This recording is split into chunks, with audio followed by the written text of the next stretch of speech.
Bismillahirrahmanirrahim. Bismillahirrahmanirrahim. Ya, Raden ke depan dulu semuanya ya. Nah, pokoknya nggak merhatiin Pak Ustadz. Pukul ya. Bukan Pak Ustadz mau galak, tapi biar supaya kalian itu bisa mendapatkan ilmu di sore hari ini. Kamu di belakang sih. Ya, kamu di belakang. Jangan kasih sempit. Jangan gitu jalannya. Kamu nggak Nora di sini Nora. Biar. Ya, sekarang kita belajar ilmu tahu. Ilmu apa? Ilmu tahu. Ilmu tauhid itu biasa disebut juga dengan nama ilmu kalam. Apa? Nanti akan ada pertanyaan. Tadi kalau nggak bisa ngejawab nggak boleh push. Ilmu tauhid ya, atau ilmu ilmu kalam, atau ilmu akal. Yang ngaji ini punya akal semua kan? Kamu punya akal? Betul. Ya, bagus. Karena yang sekarang kita pelajari ini adalah ilmu ya yang menjelaskan tentang hukum akal. Ya, yang kita pelajari sekarang adalah hukum akal. Maka orang yang belajar di sini harus orang yang punya akal. Makanya nggak ada yang gila kan? Ada nggak yang gila? Nggak ada.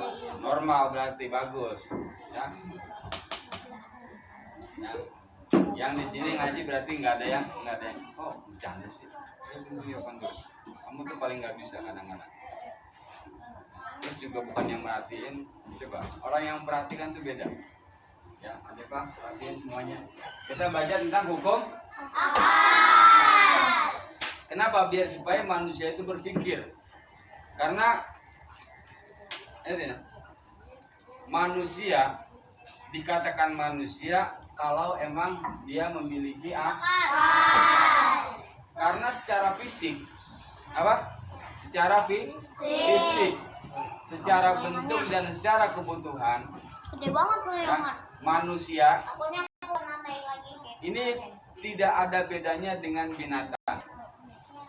Secara fisik manusia dengan binatang hampir sama. Ya, hampir sama. Apa sih yang membedakan? Sedikit.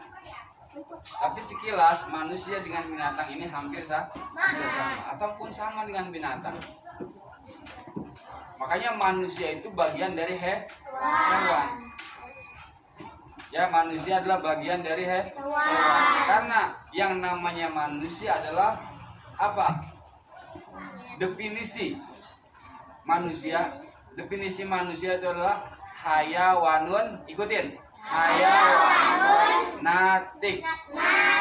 Apa? Hayawanun natik. Ya. Manusia adalah hewan yang bisa berpikir. Itu artinya. Apa tadi? Manusia adalah hewan yang bisa berpikir. Kenapa? Ya. Hewan punya dua kaki dan punya dua tangan juga.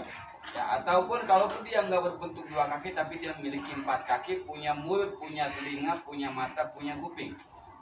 Kan begitu. Hewan butuh makan. Manusia butuh makan? Butuh. Hewan minum? Butuh. Manusia butuh. Hewan berketurunan, manusia juga mempunyai keturunan sama. Tapi yang membedakan adalah manusia dan hewan ini sama-sama diberi otak, tapi manusia diberikan akal pikiran sementara hewan tidak. Ya, bagaimana hewan berpikir? Dia nggak bisa berpikir. Ya, karena hewan itu adalah ketika menginginkan sesuatu yang digunakan itu bukan otak, ya bukan akal pikiran, tapi insting, ya naluri. Ketika ada musuh, ya dia seperti apa? Ketika lapar dia kayak gimana? Lewat muter-muter belakang. Ya, maka benernya antara manusia dengan hewan ini hampir tidak ada bedanya. Makanya agar kalian tidak dikatakan hewan. Ya, agar kalian tidak dikatakan hewan, maka kalian harus berpikir. Itu yang membedakan manusia dengan hewan. Apa tadi yang membedakannya? Berpikir. Hewan tidak bisa membedakan ini baik, ini buruk. Ya kan? Ya, sementara manusia yang tidak bisa membedakan yang baik dan yang buruk, ini statusnya sama dengan hewan. Binatang. Maka jangan sampai ya kalian itu tidak bisa membedakan kebaikan dan keburukan. Coba lihatin hewan, ayam, umpama, atau lalat dah lalat. Dia tahu nih di sini ada apa? Aroma minyak wangi yang harum semerbak. Di sebelahnya lagi ada sampah yang berbau busuk. Maka lalat itu akan memilih yang busuk. Kenapa? Karena dia tidak bisa membedakan yang baik dan yang buruk. Gitu. Ayam, tahu ayam? Ayam. Pernah lihat ayam? Banyak ayam gitu. Walaupun ya di dekatnya ini ada makanan yang enak, ya makanan yang enak. Di sebelahnya lagi ada kotoran manusia, umpama. Maka ayam pasti akan lebih memilih kotoran manusia ketimbang yang enak. Kenapa? Karena tidak punya akal. Buat ayam makanan terlezat itu adalah kotoran manusia. Coba Usma kalau nggak percaya nih, Usma kan punya ayam banyak tuh. Ya, kasih kotoran manusia, pasti dia akan sangat lahap sekali memakannya. Makanya kalian di sini diajarkan tentang bagaimana cara memanfaatkan akal agar supaya tidak salah dalam memanfaatkan akal pikiran yang Allah kasih. Kalian kan udah diajarin ngaji tuh. Ya, ketika kalian membaca surat At-Tin, ya, manusia oleh Allah Subhanahu wa taala ini dibikin, diciptakan, dibentuk, dibuat dengan bentuk terindah. Ya, dengan bentuk terindah. Mana buktinya? Ya, kalian kan udah hafal kan, dulu Potes pernah nyuruh ngapalin. Apa itu? Laqad khalaqnal insana fi ahsani taqwim. Ulang. Ya, laqad khalaqnal insana fi ahsani taqwim. Ada yang tahu artinya? Ya, laqad khalaqna. Aku benar-benar telah menciptakan al insana manusia. Jadi Allah itu betul-betul. Jadi ketika bikin manusia itu kagak buat main-mainan, nggak iseng-iseng. Betul-betul Allah ciptakan kita nih, ya makhluknya yang namanya manusia fi ahsani taqwim. Apa? Dalam bentuk terbaik. Ya, bentuk kita ini dari sekian banyak Allah punya ciptaan, manusia adalah ciptaannya yang terbaik. Yang terbaik. Contohnya apa? Al, liatin tuh, pakai peci NU, terus pakai baju koko, ya setelan baju koko, ganteng, iya kan? Ganteng gak? Ganteng, kenapa? Karena manusia itu ciptaan terbaik. Coba andaikan ya, umpama nih. Ada kera, tahu kera? Tahu kera? Ya, dikasih peci. Kalian sering kan lihat topeng monyet? Dikasih peci, dikasih baju koko. Ganteng apa kagak? Kagak ganteng. Kenapa? Ada bukan manusia. Ya, nggak pas, nggak ganteng. Dia kan bisa sholat. Ya. Kenapa ganteng? Ya. Ganteng. Umpama ya, seperti itu aja contohnya ya.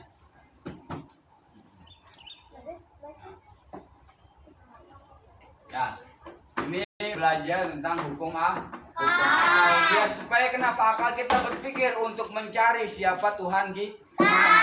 Dengan akal nanti kita akan kenal tuh kita punya Tuhan siapa. Siapa yang menciptakan kita? Allah. Taunya Allah dari mana? Makanya dengan cara kita punya Akal. Oke, lihat. Nah, hukum akal.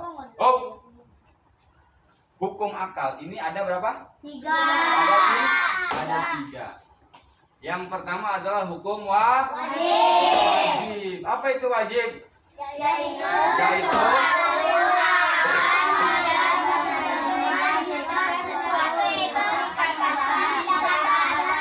ya, jadi sifat wajib, ya, sifat wajib buat Allah adalah sesuatu yang akal kita nih, ya, akal setiap Madinah kok begitu sih? Kan di sana nggak bisa kamu kebiasaan kayak begitu, dihilangin yang begitu.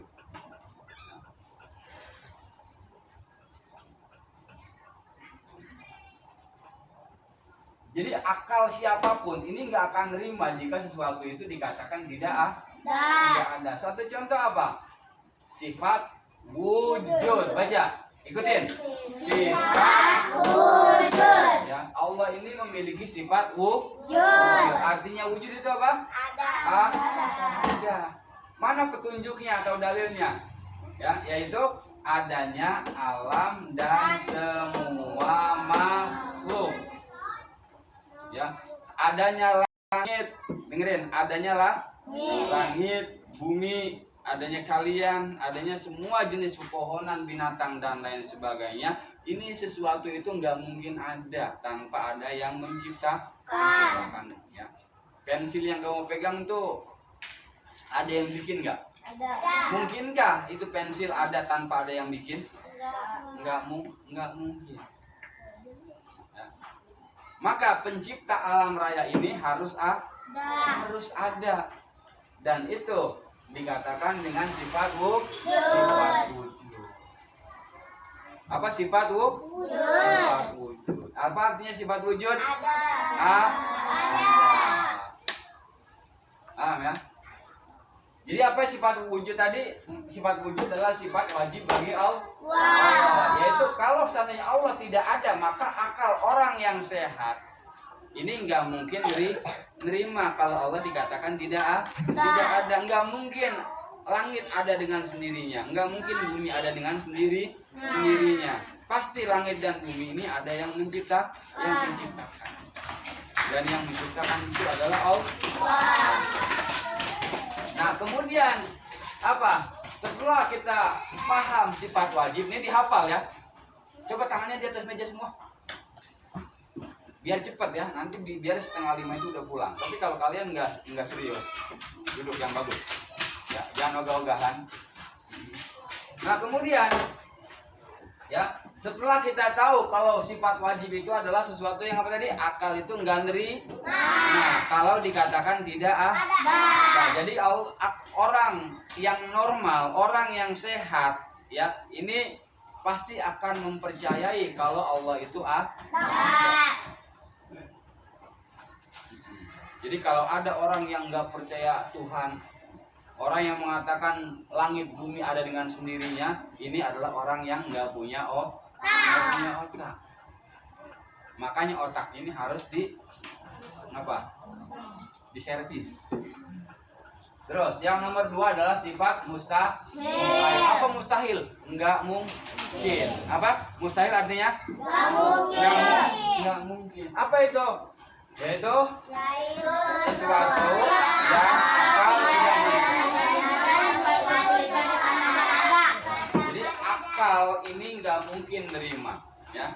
Otak kalian, akal pikiran kalian ini nggak nerima ketika sesuatu itu dikatakan tidak ada. Dikatakan ada. Ya. Apa itu? Contohnya ini sifat Adam, artinya tidak ada. Jadi kalau ada, ini kebalikannya atau lawannya adalah tidak ada. Maka kalau Allah yang menciptakan langit dan bumi ini dikatakan tidak ada, maka akal ini nggak nerima. Maka sifat Adam ini adalah mustahil. Mustahil itu apa? Enggak mungkin. Gitu. Contohnya yang paling gampang, yang paling gampang ya. Kalian kenal siapa nih? Hani. Ya. Akal kalian nerima enggak kalau dikatakan cantik? Enggak kan? Enggak.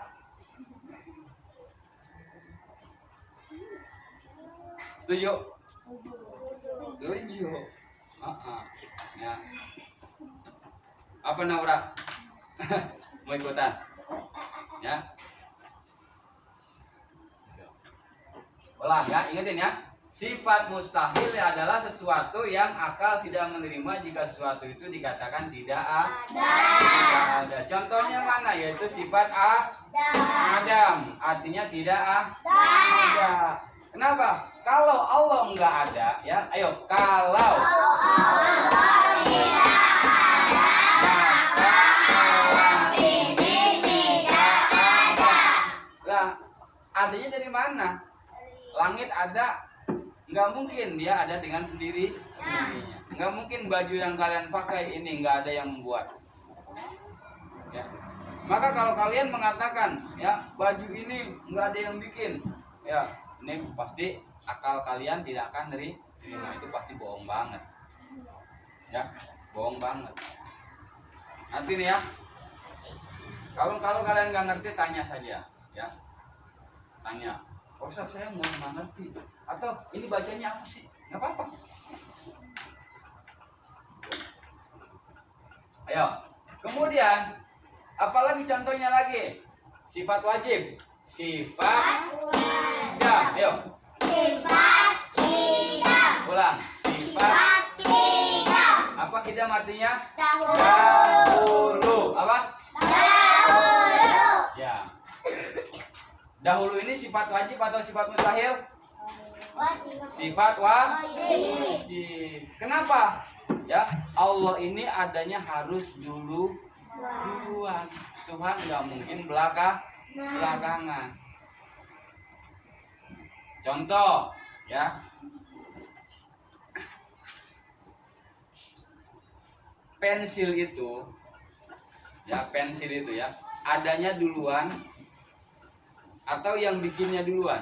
Duluan mana, yang pensil dengan yang bikin pensil? Yang bikin. Begitu juga nggak mungkin langit udah ada, bumi udah ada, kemudian Tuhannya baru ada. Ya, maka kalau Allah dikatakan baru, ini apa kebalikannya itu apa? Kebalikannya adalah sifat kudus. Artinya apa? Baru. Ya. Jadi kalau Allah itu harus duluan, nggak mungkin belakangan. Sekarang begini aja, Nabi Isa, tahu kan Nabi Isa? Tahu. Paling gagah kalian pernah mendengar ya, Nabi Isa adalah salah satu di antara 25 nama nabi-nabi yang harus kita kenal. Duluan mana Nabi Isa mamanya? Nah, kalau Nabi Isa dituhankan, kemudian siapa yang menuhankan emaknya? Siapa yang menuhanin engkongnya? Ya, siapa yang menuhankan neneknya? Ya, karena Nabi Isa itu cuman tidak punya bapak. Tapi Nabi Isa punya engkong, punya kakek, punya nenek. Ya. Punya encang, punya encing. Ya, encingnya ada, encangnya ada, sepupunya juga ada. Siapa sepupunya? Nabi? Ya, ini juga masih saudara Nabi Isa. Maka kalau ada orang yang menuhankan Nabi Isa, ini berarti otaknya perlu diservis. Kenapa? Nggak mungkin Nabi Isa ya jadi Tuhan. Kenapa? Karena Nabi Isa adanya belakangan, duluan engkongnya, ya duluan nyainya, gitu. Ya. Jadi kalau ada yang mengatakan Nabi Isa itu Tuhan, langkongnya siapa yang nuhanin? Berarti nggak ada Tuhan sebelum Nabi Isa ada, dan itu nggak mungkin. Jadi kalau Tuhan itu baru nggak mungkin. Ayo. Ya kita baca semuanya ya. Bismillahirrahmanirrahim. Bismillahirrahmanirrahim. Hukum akal. Hukum akal. Ada tiga. Satu. Wajib. Yaitu sesuatu yang akal tidak menerima. Jika sesuatu itu dikatakan tidak ada. Dua. Mustahil. Yaitu sesuatu yang akal tidak menerima. Jika sesuatu itu dikatakan ada. Tiga. Sifat jaiz, yaitu sesuatu yang akal menerima. Jika sesuatu itu dikatakan ada atau tidak ada. Ya, sifat wajib bagi Allah ada 20. Dan sifat mustahil Allah ada 20. Satu. Sifat wujud, artinya ada. Petunjuknya adalah adanya alam dan semua makhluk. Lawannya adalah sifat adam, artinya tidak ada. Kalau Allah tidak ada, maka alam ini tidak ada atau tidak tercipta. Dua. Sifat kidam, artinya dahulu. Ya, Allah yang menciptakan alam ini harus pertama, dan pertamanya Allah tanpa awalan. Ya, sifat kudus, artinya baru. Ya, kalau Allah baru, maka butuh pencipta, dan itu mustahil. Jadi sesuatu yang baru ini harus ada yang awalnya nggak ada nih, semuanya awalnya nggak ada. Ya, kemudian diadakan. Ya, awalnya tidak ada. Satu contoh begini dah. Ya. Sekarang ini ada umpama ya. Di sini ada pisang goreng. Ya. Nah, untuk ada pisang goreng ini harus ada yang gitu. Jadi bahkan kalau Allah dikatakan goreng ini nggak mungkin, karena Allah itu adalah pembuat pisang goreng. Ya. Yang membuat. Nah, maka kalau Allah ini belakangan berarti Allah berarti Allah ada yang ngeduluin. Jadi kalau Allah belakangan, maka Allah ada yang ngeduluin, dan itu mustahil. Kalau Allah belakangan pasti Allah butuh dibikin. Harus ada yang bikin Allah. Kalau ada yang bikin Allah maka nggak mungkin. Ya, yang dibikin ini pasti bukan Tuhan. Ya, karena Allah ini harus ya, Allah ini adalah apa? Sementara selain Allah ini ya. Paham dong? Jadi Allah ini yang memberi, Allah yang membuat, ya, Allah yang Nah, sementara kita semuanya ini adalah apa? Yang dibikin, yang dibuat, yang diberi. Ya. Allah itu yang memberi kesehatan, kita yang diberi. Ya, maka Allah ini adalah subjek. Apa? Subjek. Kita adalah Selamanya Allah ini adalah subjek dan kita selamanya adalah objek. Kita hidup karena dihidupkan. Ya, kita bisa makan karena diberi rizki. Begitu. Ya, kita bisa melihat karena kita tidak dibutakan. Ya. Dan lain sebagainya. Pahamin besok. Ya, PR buat semuanya. Ya, Adeva, Adlir, semuanya ini nanti tulisan ini ya kalian baca dari rumah di setor ya di video ini. Yang enggak setor nanti berdiri. Baca doang gampang. Oke? Udah. Sekarang ngaji 5 menit. Iya, 5 menit kita ngaji.